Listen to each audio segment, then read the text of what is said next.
Social ಮೀಡಿಯಾದಲ್ಲಿ ಆದಷ್ಟು ಫ್ರೆಂಡ್ಸ್ಗಳನ್ನ ಮಾಡ್ಕೋಬೇಡಿ. ಇವತ್ತು ಫ್ರೆಂಡು ಅಂತ ಬರ್ತಾರೆ, ನಾಳೆ ಅವರೇ ನಮಗೆ ದುಶ್ಮನ್ಗಳಾಗ್ತಾರೆ. ಶ್ರೀ ಗುರು ರಾಘವೇಂದ್ರಾಯ ನಮಃ. ರಾಯರನ್ನ ನಾನು ತುಂಬಾನೇ ನಂಬಿದ್ದೀನಿ. ನನಗೇನೇ ಆದ್ರೂ ರಾಯರ ಮುಂದೆ ನಿಂತ್ಕೊಂಡೆ ನಾನು ಎಲ್ಲವನ್ನೂ ಹೇಳ್ಕೊತೀನಿ. ನನಗೆ ಖುಷಿ ವಿಷಯ ಆಗಿರ್ಬೋದು, ದುಃಖ ಆಗಿರ್ಬೋದು, ಯಾರಾದರೂ ನನ್ನ ಮೇಲೆ ಆಪಾದನೆಗಳನ್ನ ಹಾಕಿದ್ರು ಕೂಡ ನಾನು ಇಲ್ಲಿ ನಿಂತ್ಕೊಂಡು ರಾಯರ ಮುಂದೆ ಒಪ್ಪಿಸ್ತೀನಿ.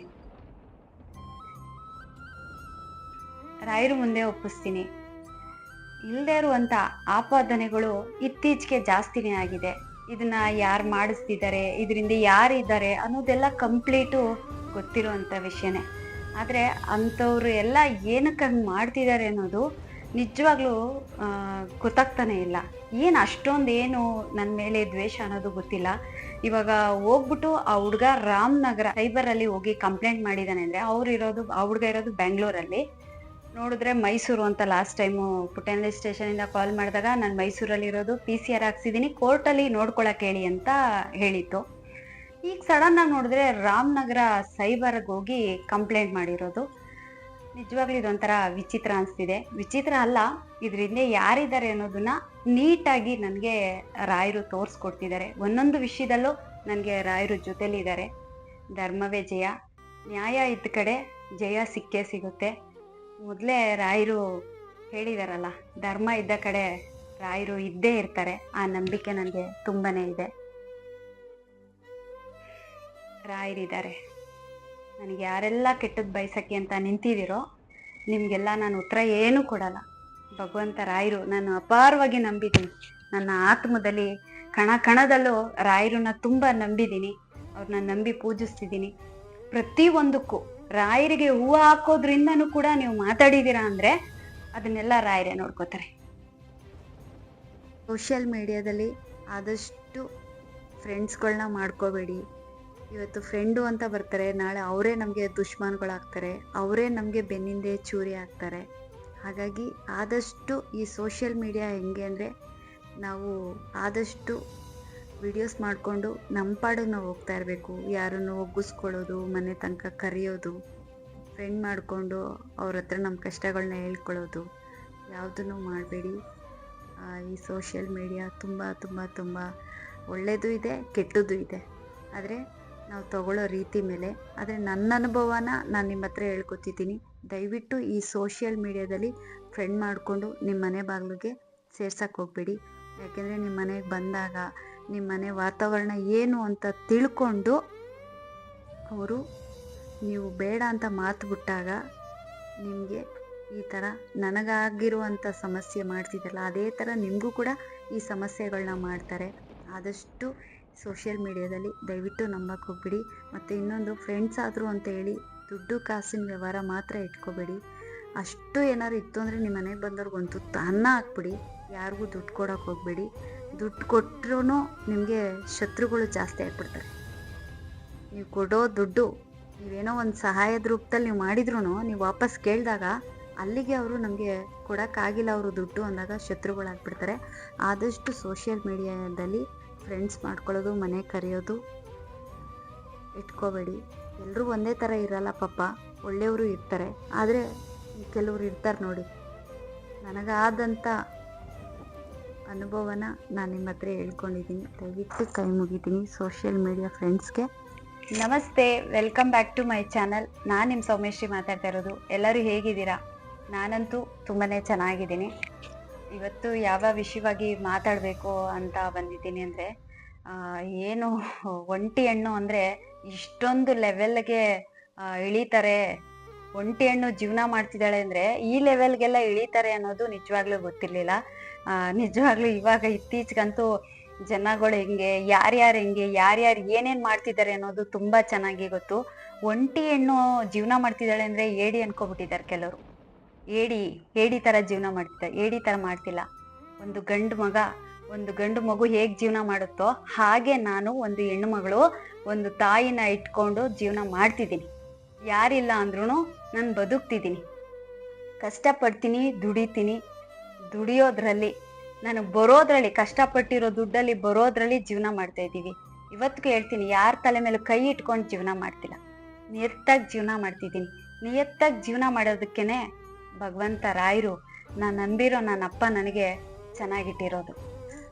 ಗುರುವಾರ ನಾನು ಮತ್ತೆ ಮೌನವ್ರತ ಮಾಡಬೇಕು ಅಂತ ಸ್ಟಾರ್ಟ್ ಮಾಡಿದೆ. ಬುಧವಾರ ಅಮ್ಮನಿಗೆ ಹೇಳಿದ್ದೆ ಮಾತಾಡಿಸ್ಬೇಡಮ್ಮ ಅಂತ.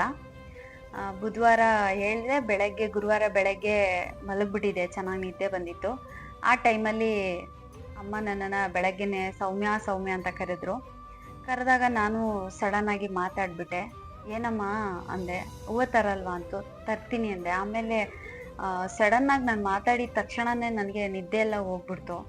ಎದ್ದು ಕುತ್ಕೊಂಡು ಆಮೇಲೆ ರಾಯರ ಫೋಟೋನ ನೋಡಿ ಅಮ್ಮನ ಹತ್ರ ಹೇಳಿದೆ, ಯಾಕೋ ಗೊತ್ತಿಲ್ಲಮ್ಮ, ಮೌನವ್ರತ ಮಾಡಬೇಕು ಅಂತಲೇ ಅನ್ಕೋತಿದ್ದೀನಿ, ಯಾಕೋ ಆಗ್ತಿಲ್ವಲ್ಲ, ಏನೋ ಇರ್ಬೋದು, ಅದಕ್ಕೆ ರಾಯರು ನನ್ನನ್ನು ಮತ್ತೆ ಮಾತಾಡ್ಸಿದ್ದಾರೆ ಅಂತ ಹೇಳ್ಬಿಟ್ಟು ನಾನು ಹೂವು ತರಕ್ಕೆ ಹೋದೆ.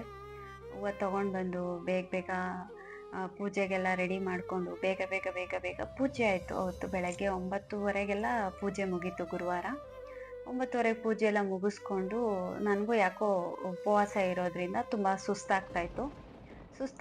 ಸುಮ್ಮನೆ ಕುತ್ಕೊಂಡಿದ್ದೆ ಒಂದು 10 ನಿಮಿಷ. ಸ್ವಲ್ಪ ಲೋ ಬಿ ಪಿ ಇರೋದ್ರಿಂದ ತುಂಬಾ ಸುಸ್ತಾಗ್ತಾಯಿತ್ತು. ಸರಿ ಅಂತ ಹೇಳ್ಬಿಟ್ಟು ಸ್ವಲ್ಪ ಉಪ್ಪು ಮತ್ತು ನೀರನ್ನ ಕುಡ್ಕೊಂಡು ಅಂಗಡಿಗೆ ಹೋಗ್ಬೇಕಿತ್ತು.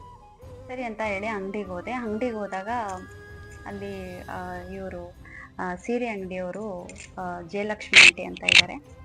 ಅವರು ಹತ್ರ ನಾನು ಮಾತಾಡಬೇಕಾದ್ರೆ ಸಡನ್ನಾಗಿ ಕಾಲ್ ಬಂತು. ಒಂದು ಯಾವುದಪ್ಪ ಇದು ಕಾಲು ಅಂತ ನಾನು ತಗೊಂಡಾಗ ರಾಮನಗರ ಸೈಬರ್ ಪೊಲೀಸ್ ಸ್ಟೇಷನಿಂದ ಕಾಲ್ ಮಾಡ್ತಿದ್ದೀವಮ್ಮ, ಈ ಥರ ಒಬ್ಬರು ಬಂದು ನಿಮ್ಮ ಮೇಲೆ ಕಂಪ್ಲೇಂಟ್ ಮಾಡಿದ್ದಾರೆ. ನೀವು ರಾಘವೇಂದ್ರ ಸ್ವಾಮಿ ಹೆಸರಲ್ಲಿ ತುಂಬ ದುಡ್ಡು ಮಾಡಿದ್ದೀರಂತೆ, ದುಡ್ಡು ತಿಂತಿದ್ದೀರಂತೆ, ಜನಕ್ಕೆ ಮೋಸ ಮಾಡ್ತಿದ್ದೀರಂತೆ, ಜೊತೆಗೆ ಯಾರೋ ಒಬ್ಬರು ಅವ್ರಿಗೇನೋ ಕೊಲೆ ಬೆದರಿಕೆ ಹಾಕಿದಾರಂತೆ. ಅವ್ರು ಯಾರು ಏನು ಅಂತ ನಾನು ಕೇಳೋರು. ನೋಡಿ ಸರ್, ನನಗೆ ಯಾರು ಅಂತ ಗೊತ್ತಿಲ್ಲ, ಅವ್ರು ಯಾರು ಏನು ಅನ್ನೋದು ನಮಗೆ ಕಂಪ್ಲೀಟ್ ಗೊತ್ತಿಲ್ಲ ಸರ್ ಅಂದೆ. ಅವರು ಇಮಿಡಿಯೇಟ್ಲಿ ಬರಬೇಕು ಅಂದರು. ನಾನು ಇಮಿಡಿಯೇಟ್ಲಿ ಬರಬೇಕು ಅಂತ ಅಂದಾಗ ನಾವು ಬರೋಕ್ಕಾಗಲ್ಲ ಅಂತ ಹೇಳಿದೆ. ಆಮೇಲೆ ಸರಿ ಅಂದ್ಬಿಟ್ಟು ಮತ್ತೆ ಅವರು ಈ ಥರ ನಿಮ್ಮ ಮೇಲೆ ಈ ಥರ ಕಂಪ್ಲೇಂಟ್ ಆಗಿದೆ, ನೀವು ಬಾಡಿಗೆ ಹೆಂಗೆ ಕಟ್ತೀರಾ, ನೀವು ಹಾಕೋ ಬಟ್ಟೆ ಎಲ್ಲಿಂದ ದುಡ್ಡು ಬರುತ್ತೆ ನಿಮ್ಮ ಬಟ್ಟೆಗೆ, ಮತ್ತು ನೀವು ಹಾಕೋ ಸೀರೆಗೆ ಎಲ್ಲಿಂದ ಬರುತ್ತೆ ದುಡ್ಡು, ಆಮೇಲೆ ನೀವು ಹಾಕೋ ದೇವರಿಗೆ ಹೂವು ಪ್ರತಿ ವಾರಕ್ಕೆ ನಿಮ್ಗೆ ಎಲ್ಲಿಂದ ಬರುತ್ತೆ ದುಡ್ಡು, ಈ ಥರ ಏನೇನೋ ಪ್ರಶ್ನೆಗಳನ್ನ ಇಟ್ಟಿದ್ದಾರೆ. ಸುಮಾರು ಒಂದು 50 ಪೇಜ್ ಇರ್ಬೋದಮ್ಮ ಅಂತ ಅಂದರು. ಸರಿ ಓಕೆ ಸರ್ ಆಯಿತು ಬರ್ತೀನಿ ಅಂದೆ. ಇಲ್ಲ ನಾಳೆ ಬರ್ತೀರಾ ಅಂದರು. ಇಲ್ಲ ಆಗಲ್ಲ ಸರ್, ನಮ್ಮ ತಾಯಿಗೆ ಸ್ವಲ್ಪ ಹುಷಾರಿಲ್ಲ, ಸ್ಪೈನಲ್ ಕಾರ್ಡ್ ಆಪ್ರೇಷನ್ ಆಗಿದೆ, ಅವ್ರನ್ನ ನೋಡ್ಕೊಳ್ಳೋರಿಲ್ಲ, ಅವ್ರನ್ನ ನೋಡ್ಕೊಳ್ಳೋಕ್ಕೆ ಅಂತ ಯಾರನ್ನಾದ್ರೂ ಅರೇಂಜ್ ಮಾಡಿ ನಾನು ಬರ್ತೀನಿ ಅಂತ ಹೇಳಿದೆ. ಅವಾಗ ಹೇಳಿದೆ, ಅವ್ರಿಗೂ ಕೂಡ ಪುಟ್ಟೇನಹಳ್ಳಿ ಸ್ಟೇಷನಿಂದ ಕಾಲ್ ಹೋಗಿದೆ, ಬರಬೇಕು ಅಂತ ಅವರು 2 ಸಲ ಕಾಲ್ ಮಾಡಿದ್ದಾರೆ, ಆದರೂ ಅವರು ಯಾಕೆ ಸರ್ ಬಂದು ಉತ್ತರ ಕೊಟ್ಟಿಲ್ಲ ಅಂತ ಕೇಳಿದೆ. ಹೌದಾ, ನೀವು ಕಂಪ್ಲೇಂಟ್ ಮಾಡಿದ್ದೀರಾ ಅಂದರು. ಹೌದು ಸರ್ ಕಂಪ್ಲೇಂಟ್ ಮಾಡಿದ್ದೀನಿ, ಆದರೆ ಅವ್ರು ಬಂದಿಲ್ಲ ಅಂತ ಅಂದೆ. ಏನೋ ಕೊಲೆ ಬೆದರಿಕೆ ಹಾಕಿದ್ದೀರಂತೆ ನೀವು ಅಂದರು. ನಾನು ಯಾಕೆ ಸರ್ ಹಾಕ್ಲಿ ಕೊಲೆ ಬೆದರಿಕೆ? ಫಸ್ಟ್ ಆಫ್ ಆಲ್ ಅವ್ರು ಯಾರು ಅನ್ನೋದೇ ಗೊತ್ತಿಲ್ಲ, ಆ ಹುಡುಗ ಯಾರು ಅನ್ನೋದೇ ನನಗೆ ಗೊತ್ತಿಲ್ಲ. ನಾನು ವಿಡಿಯೋ ನೋಡಿದಾಗಲೇ ನನ್ನ ವಿಡಿಯೋ ಮಾಡಿ ಹಾಕಿದಾಗ ನಾನು ಅವನ್ನ ನೋಡಿದ್ದು, ನನಗೆ ಅವ್ನು ಯಾರು ಅನ್ನೋದೇ ನನಗೆ ಗೊತ್ತಿರಲಿಲ್ಲ ಅಂತ ಹೇಳಿದೆ. ಹೌದಾ ಸರಿ ಬನ್ನಿ, ಒಂದು ಸ್ಟೇಟ್ಮೆಂಟ್ ನೀವು ಕೊಡಲೇಬೇಕು, ಬರಲೇಬೇಕು ಅಂದರು. ಓಕೆ ಸರ್ ಆಯಿತು. 7 ಡೇಸ್ ಆಯಿತು, 7 ಡೇಸಿಂದ ಫೋನ್ ಮಾಡಿದ್ದೀನಿ ಅಂತ ಹೇಳಿದ್ರು. ನೋಡಿದ್ರೆ 7 ಡೇಸಿಂದ ನನಗೆ ಕಾಲೇ ಬಂದಿಲ್ಲ. ನನಗೆ ಕಾಲ್ ಬಂದಿದ್ದೆ ಗುರುವಾರ.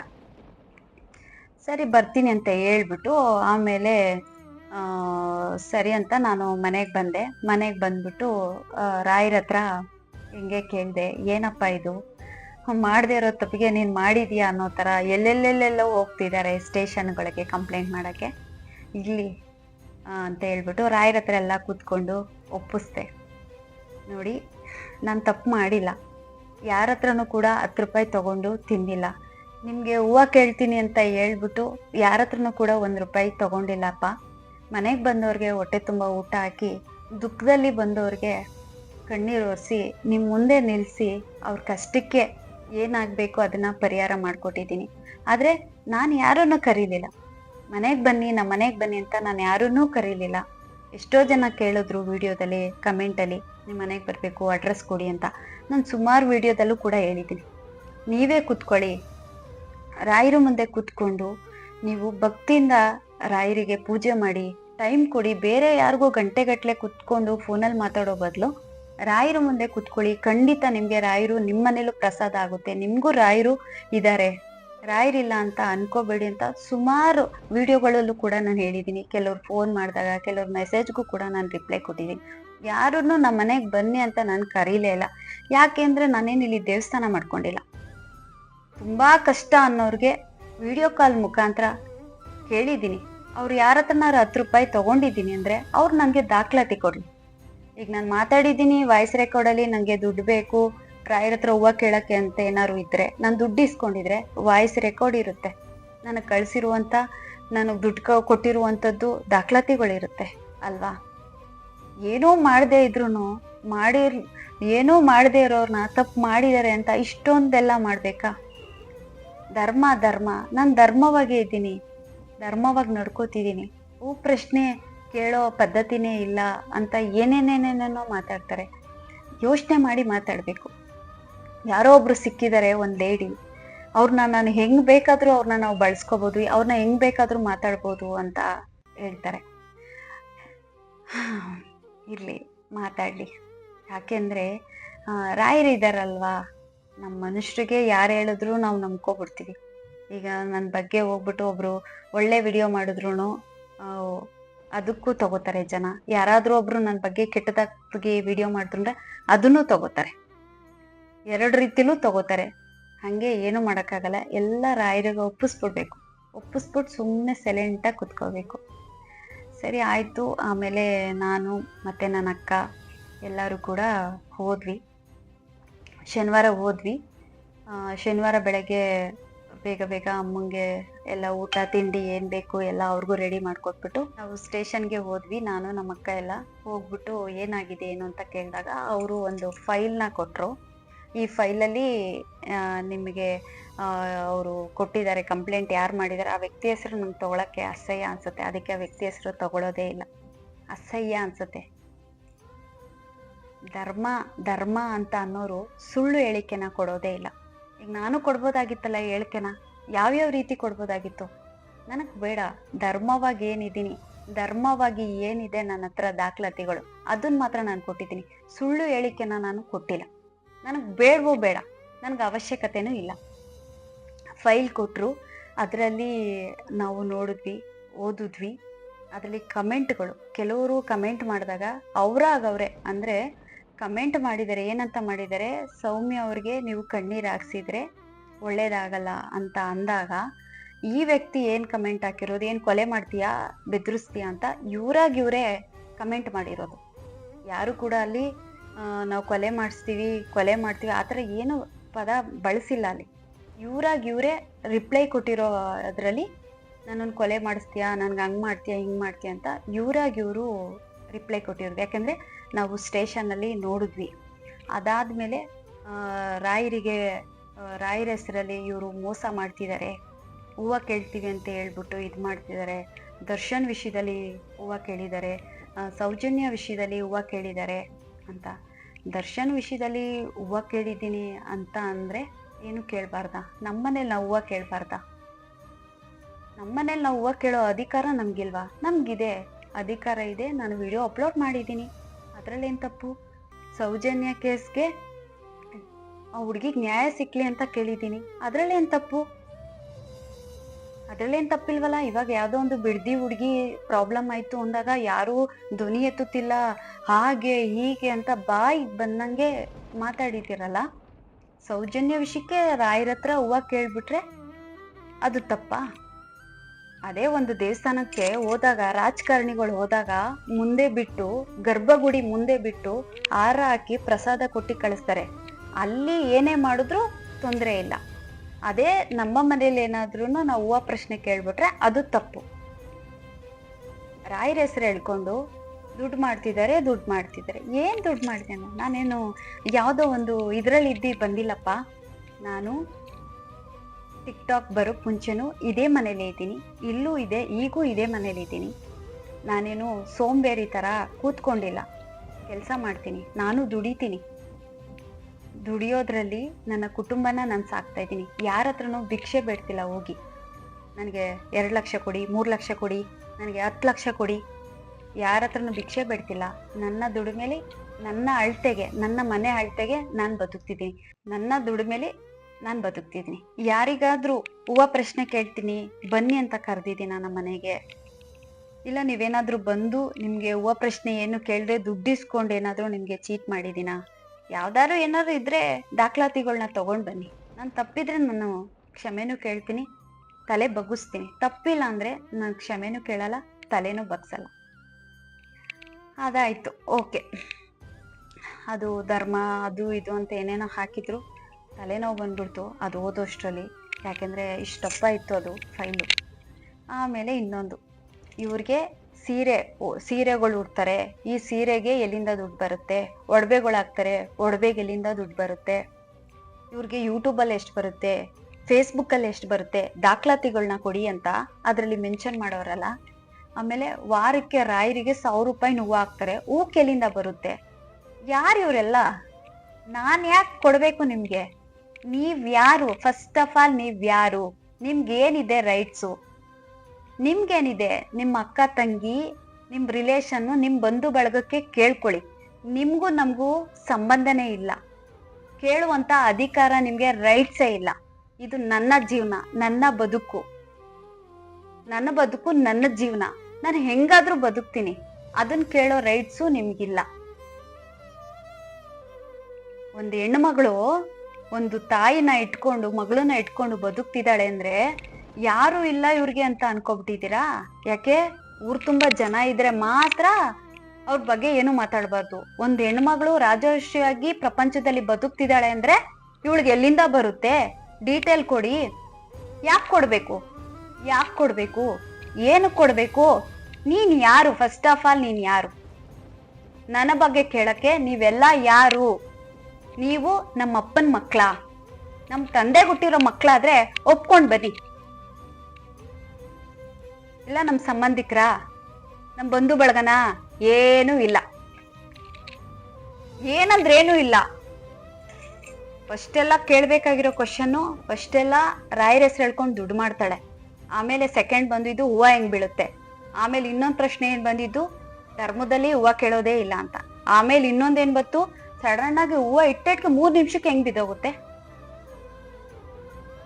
ನಿಮ್ ಮನೇಲಿ ಇಟ್ಟು ನೋಡಿ, ನಿಮ್ ಮನೇಲಿ ಪೂಜೆ ಮಾಡಿ ನೋಡಿ, ಗೊತ್ತಾಗುತ್ತೆ. ಹೂವು ಆಗುತ್ತೆ ಇಲ್ಲ ಅನ್ನೋದು ಗೊತ್ತಾಗುತ್ತೆ. ರಾಯರ ಭಕ್ತರು ತುಂಬಾ ಜನ ಇದ್ದಾರೆ. ಎಲ್ಲಾರ್ಗೂ ಕ್ವಶನ್ ಮಾಡ್ತೀರಾ? ನೀವು ಎಲ್ಲಿಂದ ಸೀರೆ ಉಟ್ಕೋತೀರಾ?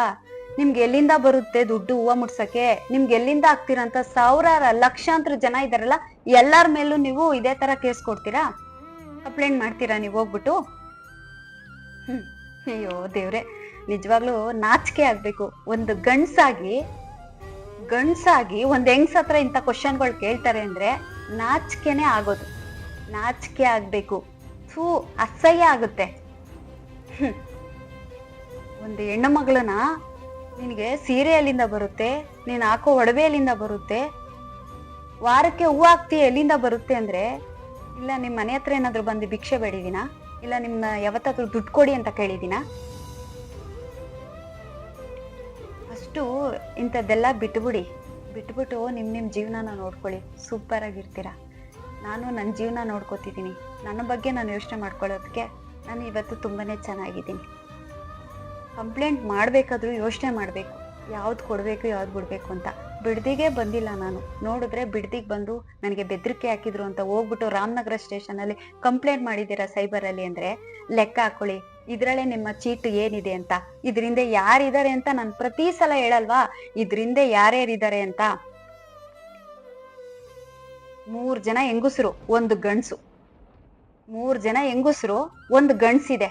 ಈ 4 ಜನನು ಸೇರ್ಕೊಂಡು ನನ್ನ ವಿರುದ್ಧವಾಗಿ ನನಗೇನೋ ಮಾಡ್ಬೇಕು, ತೊಂದರೆ ಮಾಡ್ಬೇಕು, ಯಾವ್ಯಾವ್ದೋ ಪ್ಲಾನ್ಗಳು ಹುಡ್ಕೊಂಡು ಬರ್ತಿದ್ದಾರೆ.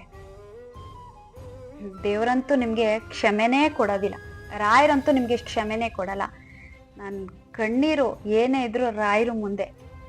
ನೀವಿಷ್ಟೆಲ್ಲಾ ನೋಯಿಸ್ತಾ ಇದ್ದೀರಲ್ಲ, ಇಷ್ಟೆಲ್ಲಾ ನನಗೆ ನೋವು ಕೊಡ್ತಿದ್ದೀರಲ್ಲ, ಇಷ್ಟೊಂದು ನೋವು ಕೊಡ್ತಿದ್ದೀರಲ್ಲ, ಆ ಕರ್ಮ ಎಲ್ಲ ನಿಮ್ಗೆ ಬರೋದು ರಿಟರ್ನ್. ನಾವೇನ್ ಕೊಡ್ತೀವೋ ಅದ್ ನಮ್ಗೆ ಅಂತಾರಲ್ಲ, ಹಂಗೆ ಇವತ್ತು ನನ್ನ ಬಗ್ಗೆ ನನ್ನ ವಿರುದ್ಧವಾಗಿ ನೀವು ಇಷ್ಟೊಂದೆಲ್ಲ ಹೋರಾಟ ಮಾಡ್ಕೊಂಡು ಇಲ್ದೇ ಇರೋ ಆಪಾದನೆಗಳನ್ನ ಹಾಕೊಂಡು ಒಂದು ವ್ಯಕ್ತಿನ ಬಿಟ್ಟು ಬೆನ್ನಿಂದೆ 4 ಜನ ನಿಂತ್ಕೊಂಡು ನೀವು ಮಾಡಿಸ್ತಿದ್ದೀರಲ್ಲ, ಖಂಡಿತ ಕರ್ಮ ನಿಮ್ಗೆ ರಿಟರ್ನ್. ನನ್ನ ಕರ್ಮ ಎಲ್ಲ ಕ್ಲೀನ್ ಆಗ್ತಿದೆ, ಕಂಪ್ಲೀಟ್ ಕ್ಲೀನ್ ಆಗ್ತಿದೆ. ಅದನ್ನೆಲ್ಲ ನೀವು ತಗೋತಿದ್ದೀರಾ. ಒಂದಲ್ಲ ಒಂದು ದಿನ ಆ ಕರ್ಮ ಏನು, ಅದ್ರ ನೋವೇನು ಅನ್ನೋದು ಗೊತ್ತಾಗೇ ಆಗುತ್ತೆ. ಎಲ್ಲೂ ಹೋಗಲ್ಲ. ನಿಮ್ಮ ಮನೆ ವಿಳಾಸನ ಹುಡ್ಕೊಂಡೇ ಬರುತ್ತೆ. ಯಾಕೆ ಅಂದ್ರೆ ನನ್ಗೊಬ್ರು ಹೇಳಿದ್ರು, ನನಗೆ ಅಂದೋರು ಆಡ್ದೋರು ಏನೇನೋ ಆಗ್ಬಿಟ್ರು ಅಂತ ನನ್ಗೆ ಹೇಳಿದ್ರು. ನಾನು ಎಲ್ಲೂ ಹೋಗಲ್ಲ, ಬೆಂಗಳೂರಲ್ಲೇ ಬಿದ್ದಿರ್ತೀನಿ ಅಂದ್ರು. ನನಗಂದು 3 ತಿಂಗಳು 4 ತಿಂಗಳಲ್ಲೇ ಬೆಂಗಳೂರು ಬಿಟ್ಟು ಹೊಟ್ಟೆ ಹೋದ್ರು. ಕರ್ಮ ಎಲ್ಲಿಗೋಯ್ತು? ಹುಡ್ಕೊಂಡು ಅವ್ರ ಮನೆ ಬಾಗ್ಲಿಗೆ ಹೋಯ್ತು. ನಾನು ನಂದೋರು ಆಡ್ದವ್ರೆಲ್ಲ ಏನೇನೋ ಆಗೋದ್ರು ನನ್ ಕಣ್ಮುಂದೆ ಅಂತ ಅಂದ ವ್ಯಕ್ತಿ ನೋಡಿದ್ರೆ ಒಂದ್ 3-4 ತಿಂಗಳಲ್ಲಿ ಖಾಲಿ, ಬೆಂಗಳೂರ್ನ ಬಿಟ್ಟು ಹೋಗ್ಬಿಟ್ರು. ಕರ್ಮ ಎಲ್ಲೋಯ್ತು? ಯಾರ ಮನೆ ಬಾಗ್ಲಿಗೆ ಹೋಯ್ತು? ಅಷ್ಟೇ. ಎಲ್ಲದಕ್ಕೂ ಯೋಚನೆ ಮಾಡ್ಬೇಕು, ಬುದ್ಧಿ ಕಲೀರಿ. ಯಾಕೆ ಸುಮ್ಮನೆ ಒಂದ್ ಹೆಣ್ಮಕ್ಳ ಮೇಲೆ ದ್ವೇಷ ಮಾಡ್ಕೊಂಡು ಜೀವನನ ವೇಸ್ಟ್ ಮಾಡ್ಕೋತೀರಾ? ನಿಮ್ದೇ ಆದ ಜೀವನ ಇದೆ, ನಿಮ್ ಬಗ್ಗೆ ನೀವು ಯೋಚನೆ ಮಾಡಿ, ಚೆನ್ನಾಗಿರ್ತೀರ. ಯಾರು ಇಲ್ಲಿ ಗುಂಟ ಪೆಟ್ಸ್ಕೊಂಡಿರಲ್ಲ, ಎಲ್ಲರೂ ಹೋಗ್ತಾ ಇರ್ತಾರೆ. ಯಾರು ಇಲ್ಲಿ ಇರಲ್ಲ, ಎಲ್ಲರೂ ಒಂದಿನ ಹೋಗ್ತಾ ಇರ್ಬೇಕು ಅಷ್ಟೇ. ಅಂಥದಕ್ಕೆ ಯಾಕೆ ನನ್ನ ಬಗ್ಗೆ ಯೋಚನೆ ಮಾಡ್ಕೊಂಡು ಇವಳಿಗೇನೋ ಮಾಡ್ಬೇಕು, ಹಂಗ್ ಮಾಡ್ಬೇಕು ಹಿಂಗ್ ಮಾಡ್ಬೇಕು ಅಂತ ಹೇಳ್ಕೊಂಡು ಸುಮ್ಮನೆ ನಿಮ್ಮ ಟೈಮ್ಗಳನ್ನ ವೇಸ್ಟ್ ಮಾಡ್ಕೋತೀರಾ? ಬದುಕೋ ದಾರಿನ ಕಲ್ತ್ಕೊಳ್ಳಿ, ಬದುಕಿ. ಒಬ್ರನ್ನ ಹಾಳು ಮಾಡ್ಬಿಟ್ಟು ನಾವು ಚೆನ್ನಾಗಿರ್ತೀವಿ ಅಂತ ಅನ್ನೋದು ಶುದ್ಧ ಸುಳ್ಳು. ಹಿಂದೆ ಕರ್ಮ ಏನಿತ್ತಂತೆ, ನಾವು ಮಾಡಿದ್ ನಮ್ಮ ಮಕ್ಳಿಗೆ ಇತ್ತಂತೆ. ಈಗ ಹಂಗಲ್ವಂತೆ, ನಾವು ಮಾಡಿದ್ ನಾವೇ ತಗೋಬೇಕಂತೆ. ನಾವು ಮಾಡಿರೋ ಅಡ್ಗೆ ನಾವೇ ಊಟ ಮಾಡ್ಬೇಕು. ಇವತ್ ನೀವು ಮಾಡಿರೋ ಅಡ್ಗೆನ ನೀವೇ ಊಟ ಮಾಡ್ತೀರಾ.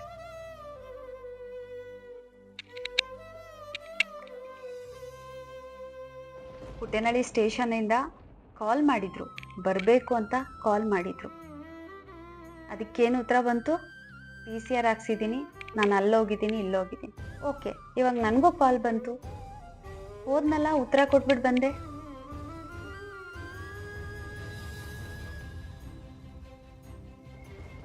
ಯಾರ ಹತ್ರನೂ ಕೂಡ ಭಿಕ್ಷೆ ಬೇಡಿ ಬದುಕು ಅಂತದ್ದು ಭಗವಂತ ನನಗೆ ಕೊಟ್ಟಿಲ್ಲ. ನಾನು ಚೆನ್ನಾಗಿದ್ದೀನಿ, ರಾಯರಿದ್ದಾರೆ. ನೀವೇನೇ ಮಾಡ್ಕೊಳ್ಳಿ, ಏನಾದರೂ ಮಾಡಿ, ಏನಾದರೂ ಮಟ್ಟಿ, ಎಲ್ಲದಕ್ಕೂ ನಮ್ಮ ರಾಯರು ನೋಡ್ತಾ ಇರ್ತಾರೆ. ಕರ್ಮ ಯಾರನ್ನೂ ಸುಮ್ಮನೆ ಬಿಡಲ್ಲ.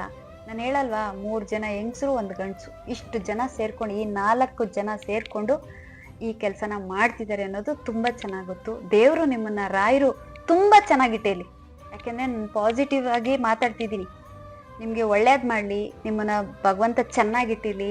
ಇವತ್ತು ನಾನು ತಿನ್ನೋ ಊಟದಿಂದ ಹಿಡ್ದು, ರಾಯರಿಗೆ ಹಾಕೋ ಊಟವಿಂದ ಹಿಡ್ದು, ಹಾಕೋ ಬಟ್ಟೆ ತಾವಿಂದ ಹಿಡ್ದು ಎಲ್ಲಿಂದ ಬರುತ್ತೆ, ನನಗೆ ದಾಖಲಾತಿಗಳನ್ನ ಕೊಡಬೇಕು ಅಂತ ಹೇಳಿ ಅಲ್ಲಿ ಯಾವಾಗ ಅಲ್ಲಿ ಬರ್ದಿದ್ದು ನೋಡ್ದೋ ಅವಾಗ್ಲೇ ಗೊತ್ತಾಗೋಯ್ತು. ಇದರಿಂದ ಯಾರಿದ್ದಾರೆ, ಯಾರು ಮಾಡಿಸ್ತಿದ್ದಾರೆ ಅನ್ನೋದು ಪಕ್ಕ ನಮ್ಗೆ ಗೊತ್ತಾಯ್ತು. ಮಾಡಿ, ಏನೇನ್ ಮಾಡ್ತೀರಾ ಮಾಡಿ, ನೋಡೇ ಬಿಡೋಣ. ರಾಯರಿದ್ದಾರೆ. ನಿಮ್ಗೆ ಜನ ಬಲ ಇದ್ರೆ ನನಗೆ ರಾಯರ ಬಲ ಇದೆ.